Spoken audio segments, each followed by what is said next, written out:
Hello friends, today our study topic electrochemical cells, जो electrochemistry का एक पार्ट है। ठीक है, सेल को मैंने पहले ही बता दिया कि सेल होता है क्या है, फिर भी आज एक बार रफली डिफाइन कर दे लूँ। सेल एक ऐसा डिवाइस है आपका जिसमें दो इलेक्ट्रोडों को इलेक्ट्रिकल कंडक्टर के थ्रू कंबाइंड किया जाता है। इसमें देखिए दोनों इलेक्ट्रोडों को मैंने क्या किया है, इलेक्ट्रिकल कंडक्टर के थ्रू कंबाइंड कर दिया है, इस वायर के थ्रू कंबाइंड कर दिया है ना। और ये वायर क्या है आपका, मेटालिक कंडक्टर है। कंडक्टर आपके दो टाइप के होते हैं, metallic conductor and electrolytic conductor. ठीक है, तो ये मेटालिक कंडक्टर के थ्रू उसको क्या कर दिया गया है, कंबाइंड कर दिया गया। सेल आपको पता चल गया क्या है, अब इसी के बारे में स्टडी करेंगे। मैंने बताया था सेल आपके दो टाइप्स के होते हैं, एक आपका इलेक्ट्रोलिटिक सेल होता है, सेकंड आपका इलेक्ट्रोकेमिकल सेल होता है। ठीक है, इलेक्ट्रोलिटिक सेल में क्या होता था, इलेक्ट्रिकल एनर्जी को कन्वर्ट करते थे केमिकल एनर्जी में, और इलेक्ट्रोलिटिक सेल में क्या करेंगे, chemical energy converted into electrical energy. Electrochemical cell का सेकंड नेम है गैल्वेनिक सेल, एंड इसको वोल्टेनिक सेल भी बोलते हैं, रिडॉक्स सेल भी बोलते हैं। ठीक है, इसमें होता क्या है आपका कि केमिकल एनर्जी इलेक्ट्रिकल एनर्जी में कन्वर्ट होती है, बस बट किसके थ्रू होती है, तो रिडॉक्स रिएक्शन के through. Chemical energy electrical energy में रिडॉक्स रिएक्शन के थ्रू क्या हो जाती है, कन्वर्ट हो जाती है। आपका इलेक्ट्रोकेमिकल सेल को 3 पार्ट्स में डिवाइड किया गया है, primary cell, secondary cell and fuel cell. ठीक है, प्राइमरी सेल आपके वो सेल होते हैं जिसको आप एक बार यूज करने के बाद आपको उसको थ्रो करना होता है, अगेन आप उसको यूज नहीं कर सकते, मीन्स उसको आप अगेन रिचार्ज नहीं कर सकते। उसके अंदर के जो भी केमिकल कंपाउंड होते हैं उसका यूज हो जाता है इलेक्ट्रिकल एनर्जी फॉर्म में। फॉर एग्जांपल जो आपके वॉच में जो सेल डली होती है, ठीक है, जो आपके रिमोट में सेल डली होती है, वो सब कैसे सेल के एग्जाम्पल है, प्राइमरी सेल के एग्जाम्पल है। प्राइमरी सेल के एग्जाम्पल है आपका ड्राई सेल, जिसे लैंसी सेल भी कहते हैं, डैनियल सेल आपका एंड मर्क्यूरी सेल। आज हम डैनियल सेल को डिस्क्राइब करेंगे। अगर आपके एग्जाम में आता है कि इलेक्ट्रोकेमिकल सेल को डिफाइन करिए या गैल्वेनिक सेल को डिफाइन करिए, तो आप डैनियल सेल को डिफाइन कर सकते हैं। और अगर प्राइमरी सेल पूछता है देन आप डैनियल सेल को डिफाइन कर सकते हैं, तब भी आप क्या कर सकते हैं, डैनियल सेल को डिफाइन। तो क्वेश्चन चाहे प्राइमरी सेल को डिफाइन करने को बोलेगा तब भी आप डैनियल डिफाइन कर सकते हैं, और इलेक्ट्रोकेमिकल सेल को डिफाइन करने को बोलेगा तब भी कर सकते हैं। इलेक्ट्रोकेमिकल सेल को डिफाइन करने को बोलेगा तो आप इनमें से किसी भी सेल को क्या कर सकते हैं, डिस्क्राइब कर सकते हैं। आपका सेकंड जो सेल होता है सेकेंडरी सेल होता है। ठीक है, सेकेंडरी सेल में क्या होता है आपका, आप इसको रिचार्ज करके इसको यूज कर सकते हो। जैसे आपके घर में बैटरी होता है, इन्वर्टर में जो आप बैटरी लगाए होते हैं, उसको क्या होता है, उसके आप केमिकल का यूज कर लेते हैं इलेक्ट्रिकल एनर्जी फॉर्म में, और उसके बाद जब वो डिस्चार्ज हो जाता है तो आप अगेन उसको क्या करते हैं, रिचार्ज कर सकते हैं, उसको रिचार्ज करके यूज किया जाता है। जैसे आपके सेलफोन का जो बैटरी होता है उसको आप डिस्चार्ज होता है तो रिचार्ज करते हैं ना, वो किसके अंदर आता है, सेकेंडरी सेल में आता है। क्लियर हो गया, सेकेंडरी सेल क्या है। थर्ड है आपका फ्यूल सेल। फ्यूल सेल क्या होता है, इसमें फ्यूल एनर्जी को कन्वर्ट किया जाता है, किसमें, इलेक्ट्रिकल एनर्जी में। ठीक है, इसमें H2O2 गैस का यूज किया जाता है फ्यूल फॉर्म में। ठीक, अब हम बात करते हैं, इसमें देखिए एक वर्ड आया है रिडॉक्स रिएक्शन। तो रिडॉक्स रिएक्शन में रिडॉक्स रिएक्शन होता क्या है आपको पता होना चाहिए। रिडॉक्स रिएक्शन आपके वो रिएक्शन होते हैं जिसमें oxidation and reduction reaction both क्या होते हैं, साइमल्टेनियसली हो रहे होते हैं। दोनों रिएक्शन साइमल्टेनियसली का मीनिंग हो गया, दोनों रिएक्शन एक साथ हो रहे होते हैं। ऑक्सीडेशन हो रहा होता है एक तरफ, तो दूसरी तरफ आपका क्या हो रहा होता है, उसी समय रिडक्शन भी हो रहा होता है। वो रिएक्शन आपका कैसा कहलाता है, रिडॉक्स रिएक्शन। रिडॉक्स रिएक्शन वे रिएक्शन जिसमें ऑक्सीडेशन एंड रिडक्शन रिएक्शन दोनों क्या हो रहे होते हैं, साथ साथ हो रहे होते हैं, आपका क्या कहलाता है, रिडॉक्स रिएक्शन कहलाता है। ठीक है, मैं रिडॉक्स रिएक्शन का यहाँ पे एग्जाम्पल दूंगी, रिडॉक्स रिएक्शन। ठीक है, इसका एग्जाम्पल है आपका Zn गिव्स करके मैं यहाँ पे ले लूँगी Zn 2+ और प्लस करके Cu और गिव्स Cu2+ और गिव्स यहाँ पे हो जाएगा प्लस Cu। अब देखिए आपको कैसे पता चलेगा इसमें कौन सा ऑक्सीडेशन है एंड कौन सा रिडक्शन है। तो देखिए मैं Zn से गिव्स करके क्या ले लूँगी, Zn2+ और Cu से गिव्स करके क्या ले लूँगी, Cu2+ से गिव्स करके मैंने ले लिया Cu। अब इनको बैलेंस करना है, यहाँ 1 Zn, यहाँ 1 Zn, यहाँ 2 पॉजिटिव चार्ज, यहाँ एक भी पॉजिटिव चार्ज होती है। इस 2 पॉजिटिव चार्ज को क्या कर देंगे, कैंसिल कर देंगे। किससे कैंसिल कर देंगे, 2 इलेक्ट्रॉन माइनस से। तो 2 निगेटिव एंड 2 पॉजिटिव कैंसिल हो जाएगा, दोनों तरफ क्या हो जाएगी, इक्वल हो जाएंगे। ठीक है, इसमें इक्वल किया जाता है दोनों तरफ एलिमेंट और नंबर ऑफ इलेक्ट्रॉन्स, दोनों क्या किए जाते हैं, बैलेंस किए जाते हैं। इधर भी बैलेंस कर लीजिए, यहाँ 1 Cu, यहाँ 1 Cu, यहाँ 2 इलेक्ट्रॉन, यहाँ पे 2+ चार्ज है। ठीक है, यहाँ पे कोई भी प्लस चार्ज नहीं है, तो यहाँ पे इसको कैंसिल करना पड़ेगा, तो यहाँ पे 2 इलेक्ट्रॉन माइनस। ठीक है, अब इनमें से एक रिएक्शन ऑक्सीडेशन है, दूसरी रिएक्शन रिडक्शन है, ये दोनों रिएक्शन साथ साथ हो रही थी, इसलिए ये रिएक्शन क्या कहला रही थी, रिडॉक्स रिएक्शन। अब इसमें इनमें से कौन कौन सा रिएक्शन ऑक्सीडेशन था, कौन सा रिडक्शन था, तो मैं यहाँ पे क्लियर करूँगी। जिस रिएक्शन में इलेक्ट्रॉन डोनेट हो रहा होता है उसे हम ऑक्सीडेशन रिएक्शन बोलते हैं। तो देखिए इस रिएक्शन में इलेक्ट्रॉन डोनेट हो रहा है, इलेक्ट्रॉन दाईं तरफ ऐड है, तो क्या बोलेंगे कि इलेक्ट्रॉन डोनेट हो रहा है। डोनेट हो रहा है तो ये कौन सा रिडक्शन है, रिएक्शन है ऑक्सीडेशन रिएक्शन है, ठीक है। तो ये ऑक्सीडेशन रिएक्शन है, क्लियर हो गया। ऑक्सीडेशन रिएक्शन क्यों है। रिडक्शन रिएक्शन में क्या होता है, इलेक्ट्रॉन गेन हो रहा होता है। तो आपको यहाँ पे दिख रहा होगा कि कॉपर क्या कर रहा है, इलेक्ट्रॉन गेन कर रहा है। तो ये कौन सा रिएक्शन हो गया, रिडक्शन रिएक्शन। कौन सा रिएक्शन हो गया, यहाँ पे स्पेस में यहाँ पे लिख रही हूँ, रिडक्शन रिएक्शन, ठीक है। ये रिडक्शन रिएक्शन है, ऑक्सीडेशन रिएक्शन, क्लियर हो गया। Reduction reaction, oxidation reaction. अब डैंगल सेल के अंदर जो प्रोसेस हो रहा होता है उसके बारे में हम स्टडी करेंगे। डैंगल सेल के अंदर क्या होता है, वी टेक अ 2 कंटेनर, हम 2 कंटेनर लेते हैं, इन दोनों कंटेनर में 2 इलेक्ट्रोड स्पिन कर लेते हैं, ठीक है। एक इलेक्ट्रोड जो होगा आपका जर्नल का होगा, सेकंड इलेक्ट्रोड आपका कहाँ होगा, कॉपर का होगा। हो सकता था आप कॉपर इधर भी ले सकते थे, जर्नल ऐसे भी ले सकते थे, बट हर सेल की अपनी एक प्रॉपर्टीज होती है। तो इस सेल की भी क्या है, कुछ रूल है जिस रूल को मुझे फॉलो करना पड़ेगा। किसी भी सेल में, चाहे वो इलेक्ट्रोलाइटिक सेल हो, चाहे इलेक्ट्रोकेमिकल सेल हो, cathode always put right side, ठीक है। कहाँ कैथोड को पुट करेंगे, राइट साइड पे पुट करेंगे। तो इसलिए कैथोड को हमेशा राइट साइड रखते हैं, एनोड को लेफ्ट साइड रखते हैं। अब होता है क्या है, एनोड पे हमेशा ऑक्सीडेशन रिएक्शन होती है। कौन सी रिएक्शन होती है, ऑक्सीडेशन रिएक्शन, OX लिख दे रहे हैं, ऑक्सीडेशन रिएक्शन होती है, ठीक है। और कैथोड पे कौन सी रिएक्शन होती है, रिडक्शन रिएक्शन, ठीक है। अब ऑक्सीडेशन रिएक्शन हुआ तो देखिए यहाँ पे होगा क्या, इसमें होता क्या है, जिस मेटल का आप इलेक्ट्रोड लेते हैं उसी के सोल्यूशन में उस मेटल को डिप करना होता है। अगर आप Zn का इलेक्ट्रोड ले रहे हैं तो सोल्यूशन किसका होना चाहिए, ZnSO4 का। अगर आप कॉपर का इलेक्ट्रोड ले रहे हैं तो सोल्यूशन किसका होना चाहिए, कॉपर सल्फेट का, CuSO4 का, क्लियर हो गया। अब होता है क्या है, एनोड पे क्या होता है, जिंक जो होता है धीरे धीरे डिसॉल्व होकर सोल्यूशन में आने लगता है। तो यहाँ पे इस इलेक्ट्रोड पर कौन सा रिएक्शन होगा, एनोड पे हमेशा ऑक्सीडेशन रिएक्शन होता है। कौन सा रिएक्शन होगा, ऑक्सीडेशन रिएक्शन। अब ऑक्सीडेशन रिएक्शन हुआ तो होगा क्या, यहाँ पे देखिएगा Zn gives Zn2+ and 2 electron minus. तो ये जो इलेक्ट्रॉन है ये इलेक्ट्रोड पे रह जाता है, क्लियर हुआ। इलेक्ट्रॉन कहाँ रह जाता है, इलेक्ट्रोड पे, ठीक है। और ये जो आपका Zn2+ है वो इस सोल्यूशन में आने लगता है। कहाँ आने लगता है, इस सोल्यूशन में। Zn2+ कहाँ आने लगता है, सोल्यूशन में। अब हुआ क्या, ये जो इलेक्ट्रॉन है ये क्या करेंगे, फ्लो होने लगेंगे। मेटालिक कंडक्टर के थ्रू ये फ्लो होते हुए एनोड से कैथोड की ओर क्या करेंगे, मूव करेंगे, ठीक है। एनोड से कैथोड की ओर क्या करेंगे, मूव करेंगे।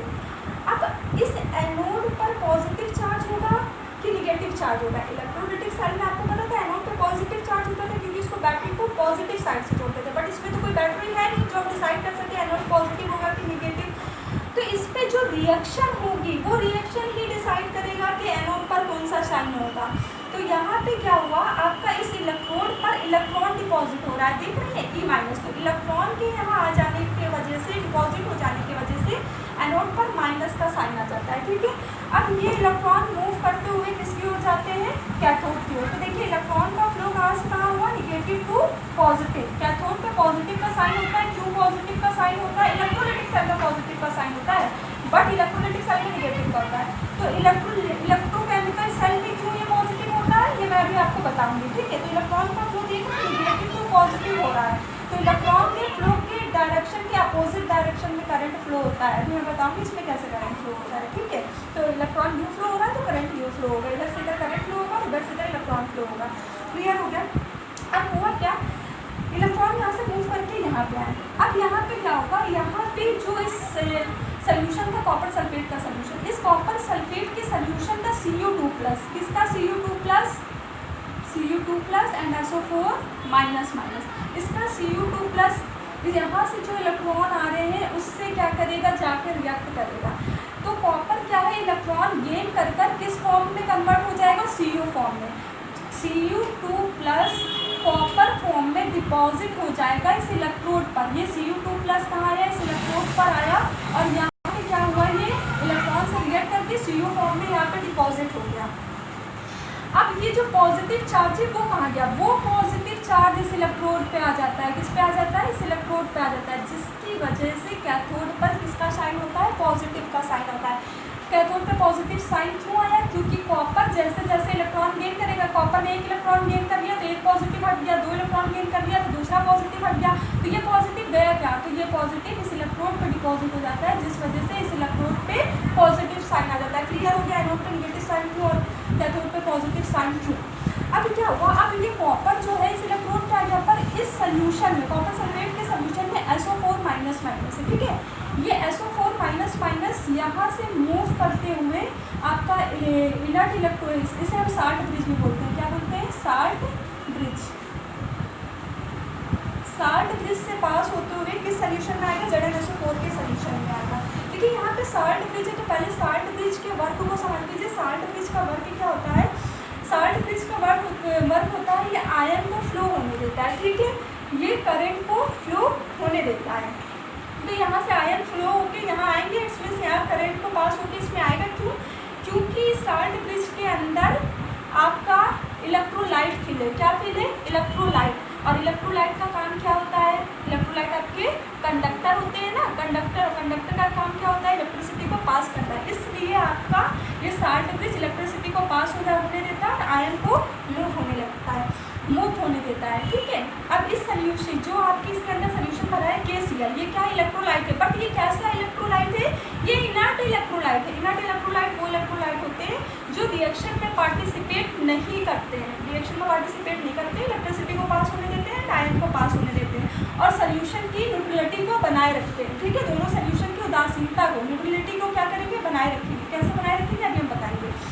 अब देखिए इस सोल्यूशन पे Zn जो है वो डिसॉल्व होकर ZnSO4 के सोल्यूशन में आ रहा है, तो इस सोल्यूशन में Zn प्लस ज़्यादा हो जाएगा कि नहीं हो जाएगा? क्योंकि ZnSO4 तो ऑलरेडी था और ये इलेक्ट्रोड का Zn प्लस भी डिसॉल्व होकर इस सोल्यूशन में आ रहा है, तो इसका कंसंट्रेशन क्या हो गया? बढ़ गया। इसका कंसंट्रेशन क्या है? इसको मैं C1 मान लूँ, ठीक है, इसको मैं क्या मान लूँ? C1। इस सोल्यूशन का कंसंट्रेशन C1 एंड इस सोल्यूशन का कंसंट्रेशन C2। तो C1 का कंसंट्रेशन हाई होता है, किससे? C2 से। और यहाँ पे मैं बोलूँगी C2 का कंसंट्रेशन क्या होता है? लो होता है, किससे? C1 से। क्यों? अभी मैं बता रही हूँ। इसलिए क्योंकि C = क्या होता है? N/V।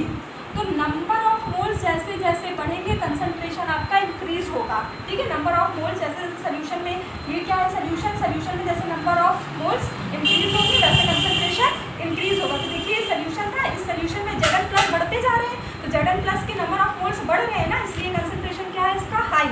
तो इसका कंसंट्रेशन हाई है और इसका कंसंट्रेशन लो। क्या है? हाई कंसंट्रेशन, ठीक है, और ये लो कंसंट्रेशन। अब देखिएगा, अब आयंस का फ्लो या करंट का फ्लो हमेशा low concentration to high concentration होता है, ठीक है। करंट का फ्लो किधर से किधर होता है? Low concentration to high concentration होता है। तो देखिए इसका कंसंट्रेशन लो है। क्यों लो है? मैंने बता दिया, क्योंकि इसमें कॉपर जो है Cu2+ जो है इस इलेक्ट्रोड पे जा रहा है, तो CuSO4 के सोल्यूशन से कॉपर यहाँ जा रहा है, तो यहाँ नंबर ऑफ मोल्स कम हो रहे हैं ना, यहाँ नंबर ऑफ मोल्स क्या हो रहे हैं? कम हो रहे हैं। क्यों कम हो रहे हैं? क्योंकि कॉपर इलेक्ट्रोड पे जा रहा है, सोल्यूशन में SO4 माइनस माइनस बच रहा है, इसलिए इसका कंसंट्रेशन लो है। कंसंट्रेशन लो होने की वजह से SO4 माइनस माइनस यहाँ से मूव करते हुए move toward ZnSO4 solution move करेगा। मूव करते हुए किसकी ओर आएगा? ZnSO4 के सोल्यूशन की ओर आएगा। यहाँ पे SO4 माइनस माइनस आकर क्या किया? Zn2+ से रिएक्ट कर दिया, ठीक है। अब क्या हुआ? यहाँ पे जितने SO4-2 है, पूरा का पूरा SO4- मूव होकर यहाँ नहीं आता, और यहाँ पे जितने भी Zn+2 है सारे के सारे SO4- से रिएक्ट नहीं करते, तो कुछ Zn+2 यहाँ बचा रहता है, कुछ आपका SO4- यहाँ रहता है। तो ये दोनों सोल्यूशन की न्यूट्रलिटी तो रही नहीं, क्योंकि नेगेटिव और पॉजिटिव चार्ज अगर सोल्यूशन के अंदर रह जाएंगे तो न्यूट्रल सोल्यूशन कहाँ हुआ? न्यूट्रल सोल्यूशन का मतलब होता है कि चार्जलेस सोल्यूशन हो। तो SO4- जो यहाँ पे कुछ शेष रह जा रहे हैं, रिमेंस रह जा रहे हैं, उसको न्यूट्रल करने के लिए क्या आएगा? आपका इलेक्ट्रोलाइट आएगा K और Cl। तो देखिए ये SO4- है, तो इस तरफ मूव करके आएगा K+, ठीक है। इनर्ट इलेक्ट्रोलाइट में से K+ क्या आएगा? इस SO4- को न्यूट्रल करने के लिए आएगा, ठीक है। और Cl- यहाँ आएगा, Cl- यहाँ आएगा किसको न्यूट्रल करने के लिए? Zn+2 को। अब क्या हो गया? दोनों सोल्यूशन क्या हो गया? न्यूट्रल हो गया। इसीलिए मैंने कहा था कि इनर्ट इलेक्ट्रोलाइट्स का वर्क क्या होता है? सोल्यूशन की न्यूट्रलिटी को बनाए रखना। कैसे बनाया इसने आप जान के? अब देखिए यहाँ पे पोटेंशियल। अच्छा, इलेक्ट्रॉन फ्लो इस इलेक्ट्रोड से एनोड से कैथोड की ओर क्यों कर रहे हैं? तो देखिए मैं बता रही हूँ, इलेक्ट्रॉन का जो फ्लो होता है ना, हमेशा low reduction potential to high reduction potential होता है। इलेक्ट्रॉन का फ्लो किधर से किधर होता है? Low reduction potential to high reduction potential. अब हम रिडक्शन पोटेंशियल की बात कर लेते हैं, रिडक्शन पोटेंशियल क्या होता है, ठीक है। रिडक्शन पोटेंशियल पहले हम लोग जान लें, पहले हम जान लें कि पोटेंशियल डिफरेंस क्या होता है, ठीक है। पोटेंशियल डिफरेंस क्या होता है? जब आप किसी इलेक्ट्रोड को उसी के सॉल्यूशन के कांटेक्ट में रखते हैं तो इलेक्ट्रोड और सॉल्यूशन के बीच एक पोटेंशियल डिफरेंस डेवलप हो जाता है। क्या डेवलप हो जाता है? पोटेंशियल डिफरेंस डेवलप हो जाता है, जिसे हम क्या बोलते हैं? Electrode potential. क्या बोलते हैं? Electrode potential.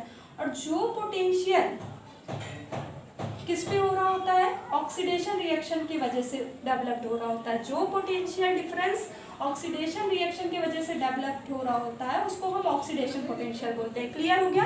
तो आपको पता है नोट पर ऑक्सीडेशन रिएक्शन हो रही थी, यहाँ पे कौन सी रिएक्शन हो रही थी? Oxidation reaction. तो ऑक्सीडेशन रिएक्शन के होने की वजह से यहाँ पे जो इलेक्ट्रोड पोटेंशियल डेवलप्ड हुआ है तो वो कौन सा इलेक्ट्रोड पोटेंशियल डिफरेंस कहलाएगा आपका? तो ऑक्सीडेशन पोटेंशियल डिफरेंस कहलाएगा। कौन सा potential difference? Oxidation potential difference, ठीक है। अभी क्या है? इंटरफेस पर डबल ले। अच्छा, ये इलेक्ट्रोड पोटेंशियल डेवलप्ड क्यों होता है? तो इंटरफेस पर क्या हो जाता है? Double layer. इंटरफेस पर डबल लेयर के आ जाने की वजह से dielectric double layer, dielectric double layer के डाइइलेक्ट्रिक लेयर के बनने की वजह से आपका क्या हो जाता है? यहाँ पे इलेक्ट्रोड पोटेंशियल डेवलप्ड हो जाता है, ठीक है। अब हम बात करेंगे रिडक्शन पोटेंशियल की। तो देखिए जिस इलेक्ट्रोड पर, देखिए यहाँ पे भी इलेक्ट्रोड को जिस मेटल का इलेक्ट्रोड हो उसको उसी सोल्यूशन के कांटेक्ट में डिप करने पर इलेक्ट्रोड और सोल्यूशन के बीच क्या हो जाता है? डाई इलेक्ट्रिकल लेयर बन जाता है। डाई इलेक्ट्रिकल लेयर बन जाता है। कहाँ बन जाता है? इंटरफेस पर। ये इस इंटरफेस क्या होता है? जहाँ पे दो डिफरेंट फेजेस क्या हो रहे हो? एक दूसरे के कांटेक्ट में आ रहे हो। तो ये सॉलिड है, ये लिक्विड है, यहाँ पे ये दोनों फेजेस क्या हो रहे हैं? एक दूसरे के कांटेक्ट में आ रहे हैं। तो ये क्या है आपका? इंटरफेस। तो इंटरफेस पे क्या जाता है? इलेक्ट्रिकल डबल लेयर आ जाता है। इलेक्ट्रिकल डबल लेयर के आने की वजह से यहाँ पे पोटेंशियल डिफरेंस डेवलप्ड हो जाता है, ठीक है। और इलेक्ट्रोड पे जो पोटेंशियल डिफरेंस डेवलप्ड होगा उसे हम इलेक्ट्रोड पोटेंशियल डिफरेंस बोलेंगे। पर ये किस इलेक्ट्रोड पे पोटेंशियल डिफरेंस डेवलप्ड हो रहा है? तो जिस इलेक्ट्रोड पे पोटेंशियल डिफरेंस डेवलप्ड हो रहा होता है उसको वही पोटेंशियल डिफरेंस बोलते हैं। तो ये आपका रिडक्शन रिएक्शन की वजह से ये पोटेंशियल डिफरेंस डेवलप्ड हो रहा है। किसकी वजह से ये पोटेंशियल डिफरेंस डेवलप हो रहा है? रिडक्शन पोटेंशियल की वजह से। तो इस पोटेंशियल डिफरेंस को क्या बोलेंगे? Reduction potential difference. तो यहाँ पे रिडक्शन पोटेंशियल डिफरेंस आपका आता है आरडी, रिडक्शन पोटेंशियल डिफरेंस। और यहाँ पे कौन सा पोटेंशियल डिफरेंस आता है? Oxidation potential difference. बट हमने इलेक्ट्रॉन के फ्लो होने का डायरेक्शन आपको क्या बताया था? इलेक्ट्रॉन के फ्लो होने का जो डायरेक्शन होता है वो low reduction potential to high reduction potential होता है। तो यहाँ पे तो मैंने रिडक्शन पोटेंशियल शो किया है, बट यहाँ पे मैंने ऑक्सीडेशन पोटेंशियल को बताया। तो हम ऑक्सीडेशन पोटेंशियल को किस में कन्वर्ट कर देंगे? रिडक्शन पोटेंशियल में। किस में कन्वर्ट कर देंगे? रिडक्शन पोटेंशियल में। तो oxidation potential is equal to minus reduction potential, ठीक है। मतलब किसी इलेक्ट्रोड की सपोज करिए जेडन के इलेक्ट्रोड का जो ऑक्सीडेशन पोटेंशियल होता है ना, वही रिडक्शन पोटेंशियल भी उसका होता है, बट साइन चेंज होता है। क्या होता है? साइन चेंज होता है। वैल्यू सेम होती है, साइन चेंज होता है। इट्स मींस न्यूमेरिक वैल्यू जो होती है वो सेम होती है, बट साइन चेंज होता है। फॉर एग्जांपल आप देखिएगा जेडन का जो इलेक्ट्रोड पोटेंशियल होता है, ऑक्सीडेशन पोटेंशियल, जेडन का ऑक्सीडेशन पोटेंशियल आपका होता है 0.76, ठीक है। और इसका रिडक्शन पोटेंशियल क्या निकालेंगे? तो इसका रिडक्शन पोटेंशियल हो जाएगा -76। क्यों? क्योंकि मैंने क्या बताया था आपको? Oxidation potential is equal to minus reduction potential. Clear हो गया होगा आपको? जो रिडक्शन पोटेंशियल -76 है। तो देखिए इसका रिडक्शन पोटेंशियल कितना आ जाएगा? -0.76। किसका रिडक्शन पोटेंशियल है? ये जिंक का। और कॉपर का रिडक्शन पोटेंशियल कितना है? 0.34। तो देखिए यहाँ पे रिडक्शन पोटेंशियल लो है ना, लो है, और यहाँ पे रिडक्शन पोटेंशियल क्या है? हाई है। तो इलेक्ट्रॉनों का फ्लो का डायरेक्शन मैंने क्या बताया था? Low reduction potential to high reduction potential. Clear हो गया? और करंट कहाँ से कहाँ फ्लो होता है? Low concentration to high concentration. आपको क्लियर हो गया होगा इलेक्ट्रॉन क्यों लेफ्ट टू राइट फ्लो हो रहे हैं और करंट क्यों राइट टू लेफ्ट फ्लो हो रहे हैं। Thank you for watching my video. अगर इस वीडियो में आपको कोई भी चीज़ कोई भी कॉन्सेप्ट क्लियर ना हुआ हो तो प्लीज़ आप कमेंट बॉक्स में कमेंट करके पूछ लीजिएगा। एंड अगर आप मेरा चैनल पहली बार देख रहे हैं तो please like, subscribe and share. And thank you for watching my video.